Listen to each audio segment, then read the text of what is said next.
मुस्तफा फरमाते हैं अगर कोई इस नियत से शादी करे कि इससे निकाह कर लूं, अमीर बन जाऊंगा, आका फरमाते हैं उस वक्त तक मौत नहीं आ सकती अल्लाह जब तक तुझे भिखारी बना नहीं दे। इश्क खत्म करने का सबसे पहला हथियार यही है कि बंदे का जाहिर बदल दो। चेहरों की दाढ़ियां ले ली, सोचा कामयाब हो जाएंगे, जरूरत समझी तो उन्होंने हमारा लिबास जो नबी ने दिया था वो भी ले लिया, पैंट शर्ट अपना लिबास पहना दिया। और कमी रह गई थी तो जो बाल कभी शरीयत के दायरे में होते थे अब कुत्ता कटिंग चलने लगी। हाँ, अब कुत्ता कटिंग चलने लगी, बाल का तरीका भी छीन लिया। और कमी रह गई थी, दाढ़ी तो मुंडाता था पहले। अब इस कौम को यहूद और नसारा ने मुस्तफा की सुन्नत का मजाक बनाने के लिए खड़ा किया। तो दाढ़ी में कभी छिपकली बनवा रहा है कोई, कभी बिच्छू बनवा रहा है कोई, और दुनिया में क्या बनवा रहा है, कब्र में आने की देर है। अल्लाह इतने जानवर मुसल्लत करेगा कि तुझे बचाने वाला कोई कब्र में नसीब नहीं होगा। हाँ, ये सच्चाई है। नबी की सुन्नत के साथ मजाक न कर। उन्होंने सब कुछ किया, फिर जब उन्होंने जाहिर भी बदल दिया, चेहरे बदल दिए, लिबास बदल दिया, तरीके बदल दिए, गधों की तरह स्टैंडिंग में खाना खा रहा है मुसलमान, उम्मती है नबी का, गधों की तरह खा रहा है। वो खुश हुए कि हमारा तरीका आ गया, सब तरीके बदल दिए। उसके बाद शोशा छोड़ा नबी की अजमत के खिलाफ, एक उंगली रखी उन्होंने नबी की शान पर, यहीं आके वो हार गए। उन्होंने सोचा चेहरे हमने बदल दिए, लिबास हमने बदल दिए, तरीके हमने बदल दिए, अब तो शायद इसके सीने से इश्क नबी निकल चुका होगा। लेकिन जैसी मेरे नबी की अजमत की बात आई तो जहां ये टोपी वाले मैदान में आए वहां पैंट वाले भी मैदान में आ गए। दुनिया हैरत में है। और यार जाहिर भी बदल दिया, तरीके भी बदल दिए। आखिर ये कौन सी चिंगारी है जो इसके ईमान को बुझने नहीं देती है? तो आओ मैं बताता हूँ, ये चिंगारी बाप ने नहीं दी है, माँ के पेट से लेके पैदा नहीं हुए हैं, बल्कि ये चिंगारी इश्क की हमें बरेली के अहमद रजा ने दी है और पैगाम दिया है कि जान है इश्क मुस्तफा, रोज वजू करे खुदा, जिसको वो दर्द का मजा नाज़े दवा उठाए।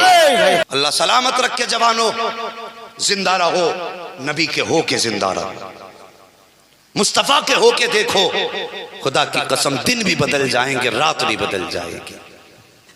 आज जो दर दर की ठोकरें खा रहे हैं हम, फिर इसकी जरूरत नहीं पड़ेगी, फिर इसकी जरूरत नहीं पड़ेगी। जब कभी मुसीबतें आए, नेता अपना कार्ड दे के जाता है, विधायक अपना कार्ड दे के जाता है, वकील अपना कार्ड देता है कि लो केस का मामला हो इस नंबर पे फोन कर लेना, मुकदमा हो इस पे कर लेना। प्रधान कहता अगर गांव में परेशानी हो तो मेरे नंबर पे फोन कर लेना। सबके कार्ड संभाल के रखे, सबके कार्ड संभाल के रखे, और जरूरत पे सही इस्तेमाल भी किया।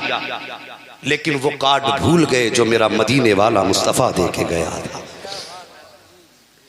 उस कार्ड को सब भूल गए और हमने उसका कभी सही इस्तेमाल न किया ही नहीं। और जब मेरे नबी ने फरमाया तेरे दरवाजे पे मुसीबतें आ जाएं और तुम परेशानियों में घिरा हो तो किसी दौलत वाले की चौखट पे जाके खड़ा मत होना, किसी दुनिया वाले के आगे नाक मत रगड़ना।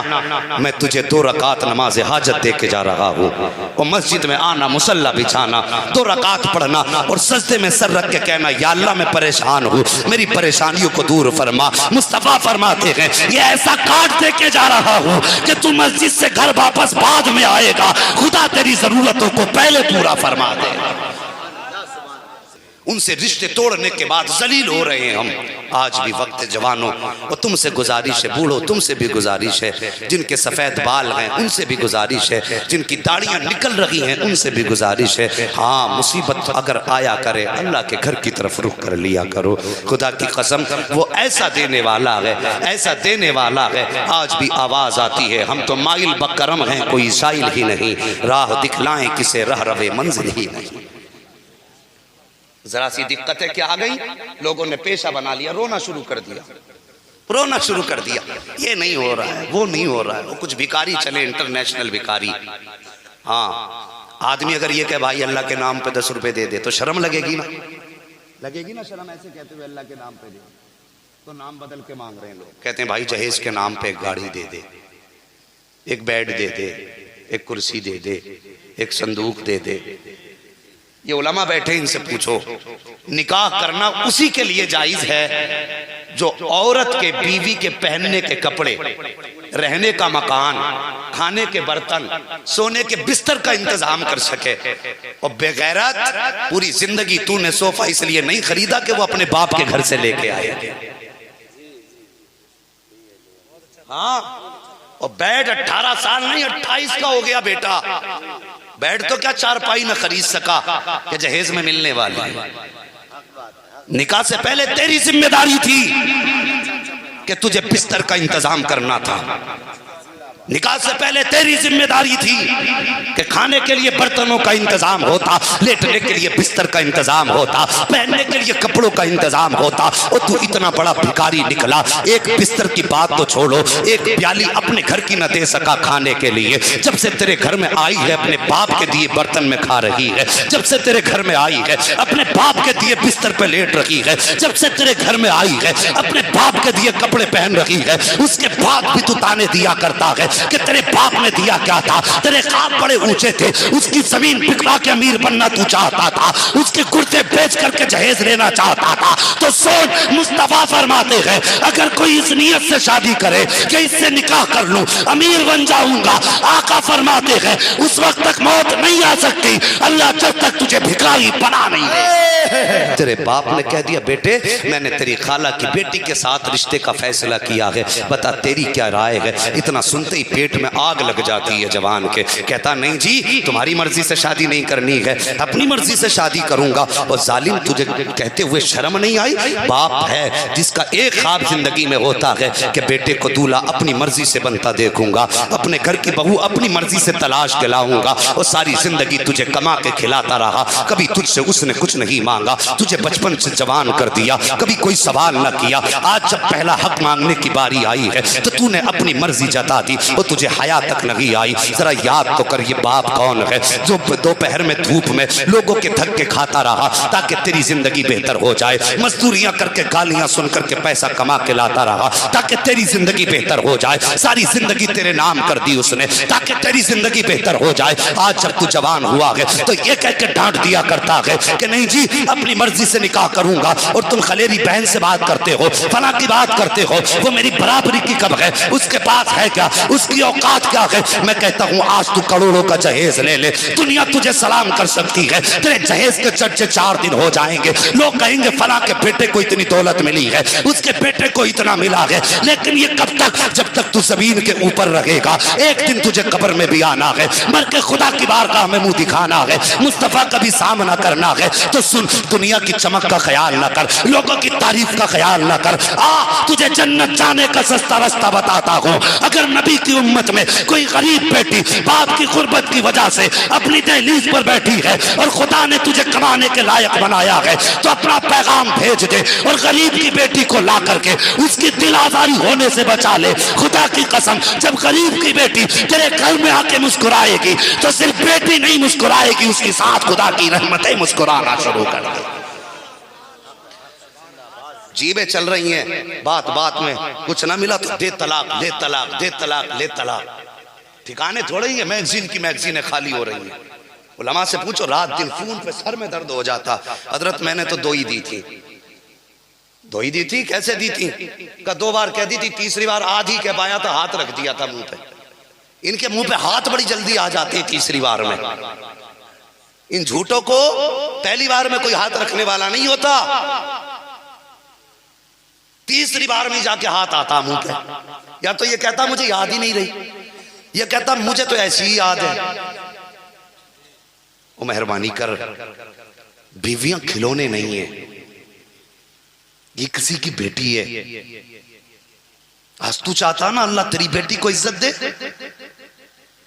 अगर कोई तेरी बेटी को गाली बक दे तो तू जबान खींच लेगा उसके गले से।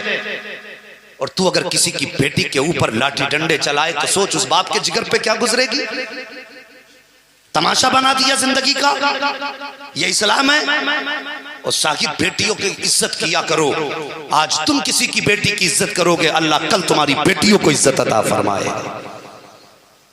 बेटी को कभी समझने की कोशिश नहीं की मेरे नबी एक दिन हरम शरीफ में हालत सजदे में, बस तवज्जो करें, मेरे नबी हरम शरीफ में सजदे में सर है। अबू जहल अपने यारों के साथ खड़ा है, बेटी समझा रहा हूं, बेटी अपने यारों के साथ खड़ा है। नबी को सजदे में देख के कहने लगा तुम में है कोई? कहा क्या? कहा जबले अभी कुबैस पे अभी एक ऊंट ज़िबा किया गया है,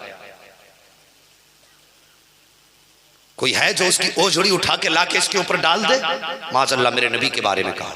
उक़बा बिन अबी मुईत ये ताकतवर था, उठा, कहने लगा मैं लाऊंगा। गया, जाते ही ओझड़ी लाया, मेरे नबी सजदे में थे, लाके सरकार की गर्दन और पीठ पे रखी। इतनी भारी ओझड़ी थी कि सरकार सजदे से सर नहीं उठा रहे हैं। एक सहाबी वहीं पे खड़े थे, उन्होंने ताकत लगाई खींचने की, ना हटा सके। जब ना हट पाई न दौड़े घर गए, सीधे हजरत आयशा हजरत खदीजतुल कुबरा के दरवाजे पे पहुंचे। जाके कहते उम्मुल मोमिनीन, कहा क्या घर में कोई है? कहा क्या हुआ? कहा नबी हरम शरीफ में हालत सजदा में है, दुश्मनों ने आपके ऊपर ओझड़ी डाल दी है, मैंने बहुत कोशिश की ना हटा सका। इतनी बात सुनी ना, घर के अंदर कोई और ना था, नबी की सबसे छोटी शहजादी हजरत सैयदा तय्यबा ताहिरा आबिदा ज़ाहिदा हजरत फातिमा ज़हरा रज़ी अल्लाह तआला अन्हा थी। इतना सुना दौड़ करके दरवाजे से बाहर आई। चाचा क्या कह रहे हो? कहा बेटी आज तुम्हारे वालिद के सर पे दुश्मनों ने ओझड़ी डाली है। बेटी मैंने कोशिश की नहीं हटा पाया हूँ। हजरत फातिमा ने हाथ पकड़ा सहाबी का, कहती चाचा मुझे लेके चलो मेरे बाप के पास, मैं जाकर के हटाऊंगी। अल्लाह अकबर, उम्र शरीफ 5 साल हजरत फातिमा की है, दौड़ लगाई है, चचा की उंगली पकड़ के आई है, मेरे नबी सजदे में है, ओझड़ी गर्दन पे रखी है। आए वो कहते हैं एक तरफ सैयदा खड़ी हुई है, दूसरी तरफ मैं खड़ा हुआ, मैंने धकेला, सैयदा ने खींचा, जैसी ओझड़ी नबी की गर्दन से हटी है, सरकार ने जब चेहरा उठाया था, आक़ा करीम की आंखें सुर्ख हो रही थी, आंखें आंसुओं से तर थी, पूरा चेहरा नबी का वजन से सुर्ख हो चुका था।